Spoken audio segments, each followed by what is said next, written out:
Nazir Miro Khan में town committee मुलाज़मन गुज़िरियल 3 महीननि खां पघारूं न मिलण ख़िलाफ़ एहतिजाजी मुज़ाहिरो करे पघारूं ॾियण जो मुतालबो कयो आहे।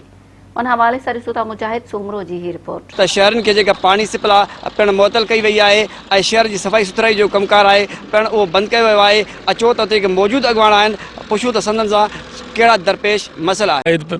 छाजे करे गरीब तबको असां वटि असांजे करे कल्ह खां वठी स्ट्राइक शुरू आहे। वाटर सप्लाई ते बीठा आहियूं, वाटर सप्लाई बंदि आहे, ऑफिस बंदि आहे, सफ़ाई सुथराई जो कमकार सभु कुझु बंदि कराए हिते असीं पहुता आहियूं।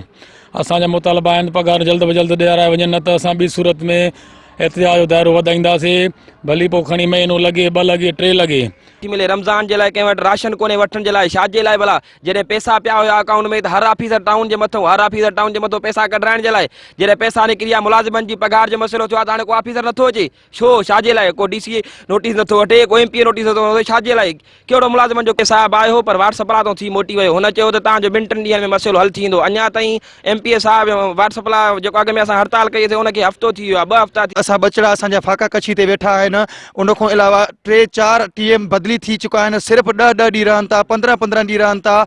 हिकिड़ा गेम्बल टीएम अचनि था जेके पंहिंजा मनपसंद माण्हू 5-5 पाण सां वतियूं था अचनि। अलाए केरु हिन उहे पाण सां वतियूं था अचनि। उहे बिल बि उहे ठाहिनि था, असांजा क्लार्क बि कमु नथा कनि, बिल बि उन्हनि खां कराइनि था जेके 5 माण्हू वठी था अचनि।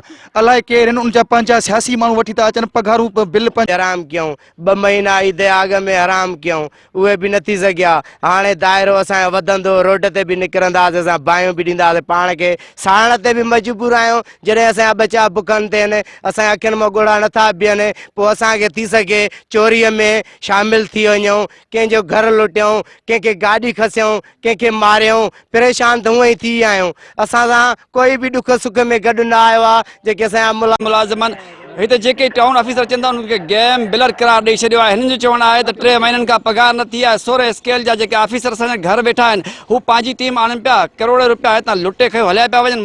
मुलाज़िमीन जो चवणु आहे जेसीं ते पघारूं न थींदियूं उन वक़्त ताईं एहतिजाज ख़तमु न कयो वेंदो ऐं वधीक एहतिजाज जो दायरो वधायो वेंदो। कैमरामैन माशूक दिनारी सां गॾु मुजाहिद सूमरो, मेरा टीवी न्यूज़।